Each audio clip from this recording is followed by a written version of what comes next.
Lecture du livre du prophète Isaïe. Debout, Jérusalem, resplendis. Elle est venue, ta lumière, et la gloire du Seigneur s'est levée sur toi. Voici que les ténèbres couvrent la terre, et la nuée obscure couvre les peuples. Mais sur toi se lève le Seigneur, sur toi sa gloire apparaît. Les nations marcheront vers ta lumière, et les rois vers la clarté de ton aurore. Lève les yeux alentour et regarde. Tous, ils se rassemblent, ils viennent vers toi. Tes fils reviennent de loin, et tes filles sont portées sur la hanche.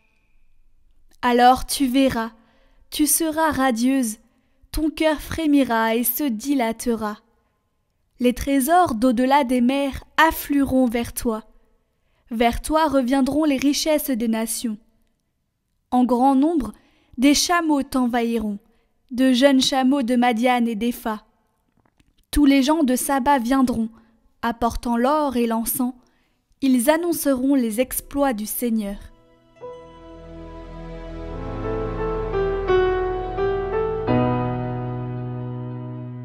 Toutes les nations, Seigneur, se prosterneront devant toi.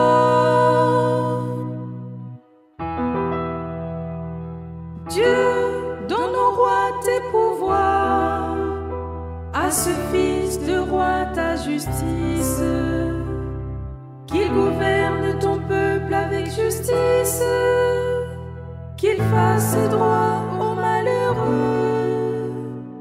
En ce jour-là fleurira la justice, grande paix jusqu'à la fin des lunes, qu'il domine de la mer à la mer et du fleuve jusqu'au bout de la terre. Les rois de Tarsis et des îles apporteront des présents. Les rois de Saba et de Séba feront leur offrande. Tous les rois se prosterneront devant lui. Tous les pays le serviront. Il délivrera le pauvre qui appelle et le malheureux sans recours. Il aura souci du faible et du pauvre dont il sauve la vie. Toutes les nations, Seigneur, se prosterneront devant toi.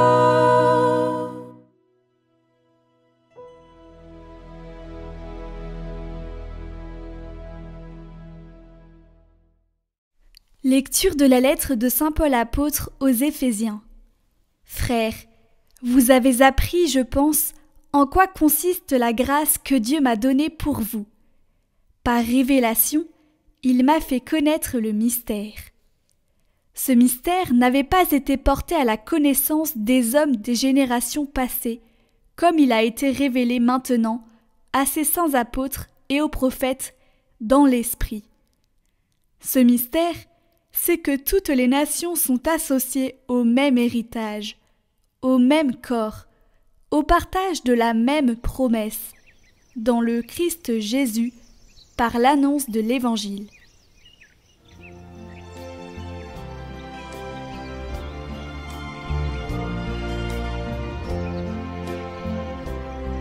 Évangile de Jésus-Christ selon saint Matthieu. Jésus était né à Bethléem en Judée, au temps du roi Hérode le Grand. Or, voici que des mages venus d'Orient arrivèrent à Jérusalem et demandèrent : « Où est le roi des Juifs qui vient de naître ? Nous avons vu son étoile à l'Orient, et nous sommes venus nous prosterner devant lui. » En apprenant cela, le roi Hérode fut bouleversé, et tout Jérusalem avec lui. Il réunit tous les grands prêtres et les scribes du peuple pour leur demander où devait naître le Christ. Ils lui répondirent : « À Bethléem en Judée, car voici ce qui est écrit par le prophète. Et toi, Bethléem, terre de Juda, tu n'es certes pas le dernier parmi les chefs-lieux de Juda, car de toi sortira un chef, qui sera le berger de mon peuple Israël. » Alors, Hérode convoqua les mages en secret pour leur faire préciser à quelle date l'étoile était apparue. Puis il les envoya à Bethléem en leur disant : « Allez vous renseigner avec précision sur l'enfant. Et quand vous l'aurez trouvé, venez me l'annoncer pour que j'aille moi aussi me prosterner devant lui. » Après avoir entendu le roi, ils partirent. Et voici que l'étoile qu'ils avaient vue à l'Orient les précédait, jusqu'à ce qu'elle vienne s'arrêter au-dessus de l'endroit où se trouvait l'enfant. Quand ils virent l'étoile, ils se réjouirent d'une très grande joie. Ils entrèrent dans la maison, ils virent l'enfant avec Marie, sa mère, et tombant à ses pieds, ils se prosternèrent devant lui. Ils ouvrirent leur coffret et lui offrirent leurs présents, de l'or, de l'encens et de la myrrhe. Mais, avertis en songe de ne pas retourner chez Hérode, ils regagnèrent leur pays par un autre chemin.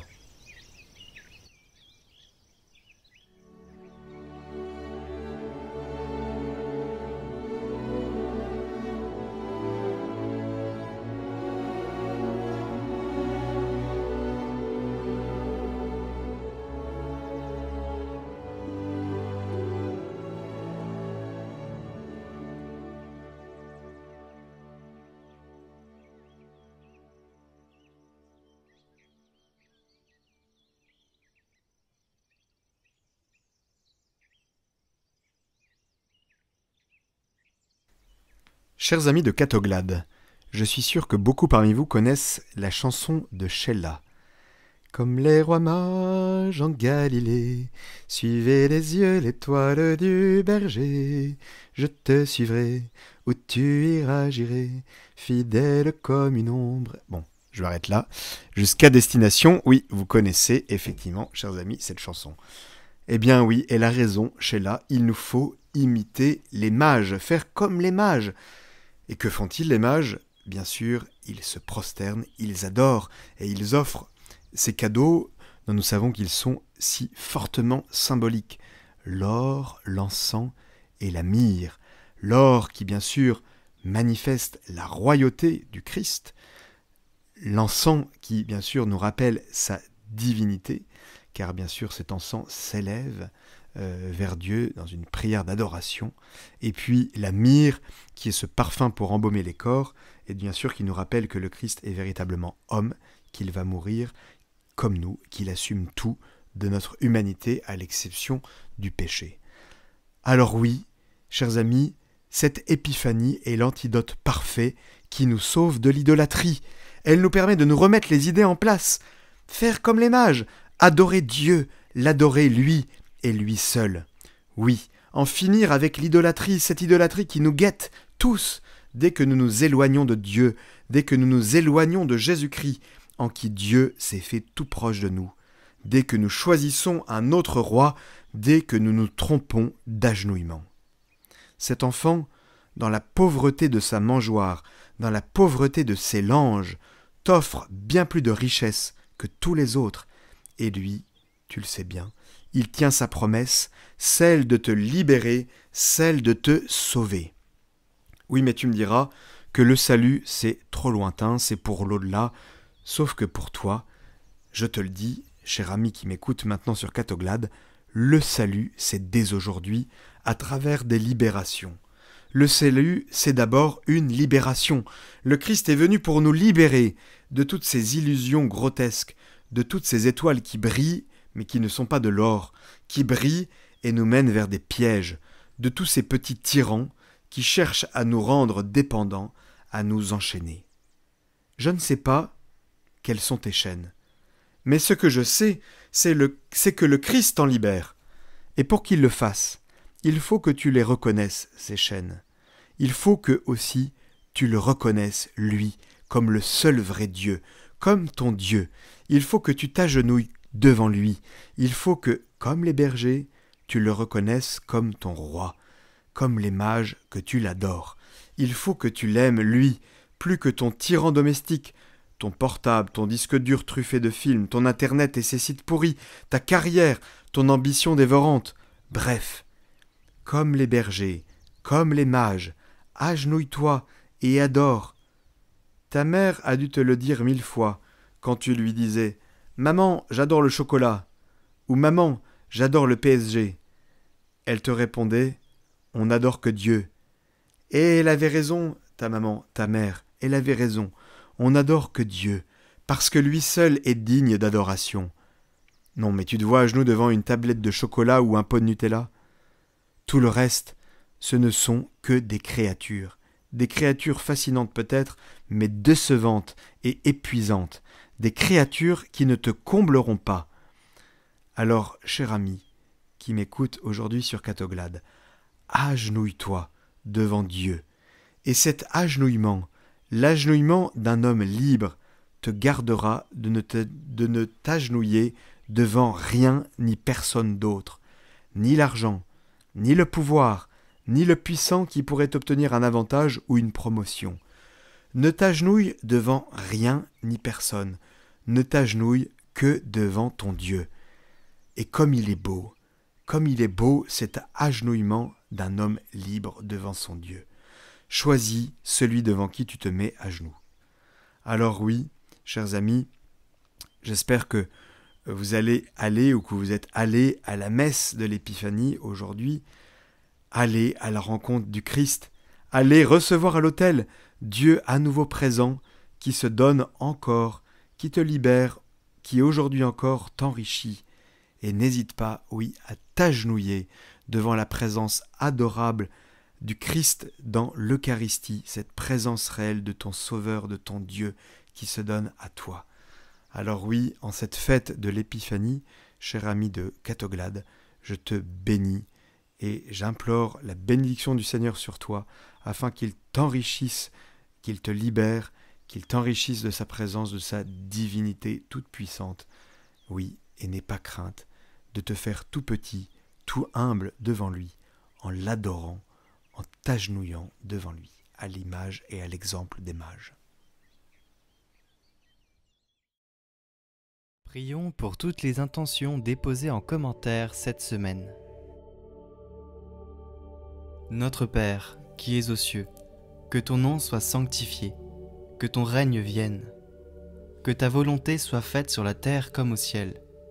Donne-nous aujourd'hui notre pain de ce jour. Pardonne-nous nos offenses, comme nous pardonnons aussi à ceux qui nous ont offensés. Et ne nous laisse pas entrer en tentation, mais délivre-nous du mal. Amen. Je vous salue Marie, pleine de grâce. Le Seigneur est avec vous. Vous êtes bénie entre toutes les femmes, et Jésus, le fruit de vos entrailles, est béni. Sainte Marie, Mère de Dieu, priez pour nous pauvres pécheurs, maintenant et à l'heure de notre mort. Amen.